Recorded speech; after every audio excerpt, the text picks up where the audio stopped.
खुलुमबाय BTR news चेनेलाव गासैखौबो बरायबाय। आंनि चेनेलखौ साबस्क्राइब खालायदो आरो बे खाथिनि बेल आइकन बेलखौबो थुनानै होदो जाहाथे मोजां भिडिअ थाबनो सहैनाय बायदि।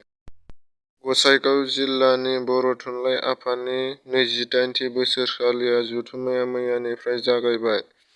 बेखौ मोजाङै मोजां खुंफुंलांनो थाखाय थि थाग खालामनाय जाबाय।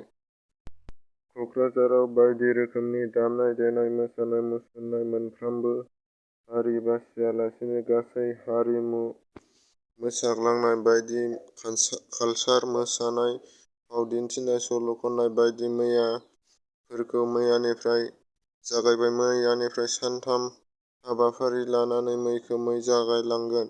बेखौ 19, 20, 21 थारिख लानाय जादों। बेखौ बोसोरफ्रामबो खुंनो थाखाय हाबाफारि लादों बिटिसि सरकारा।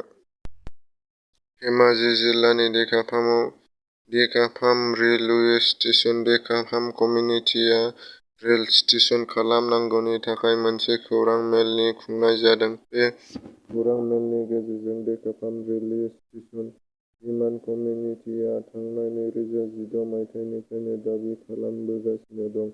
नाथाय सरकारा दासिमबो जेबो राहा लानाय जायाखै होननानै फोरमायो। जायनि थाखाय रायजो राजाफोरा दुखु मोननाय फोरमायदों आरो थाबैनो रेल स्टेसन बानायनांगौ होननानै दाबि दैखांदों। देकाफाम रेलवे स्टेसन डिमान्ड कमिउनिटि गाहाय नेहाथारि हिरेन सरनिया आरो सोद्रोमा अमर बर'आ बिथांमोनखौ खावलायदों।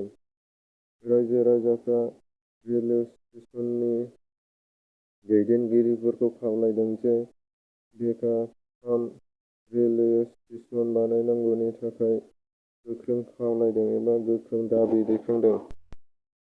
क'क्राझार जिल्लानि गसाइगावआव आसाम बेंगल सिमनायाव थानाय मोनसे राजा लामायाव बंद ट्राकनि ड्राइभारफोरखौ हमनो मोनो आरो माखासे गान्जा हमनो मोनो। गोबां बिबांनि गान्जा हमनो मोननाय जाहैदों।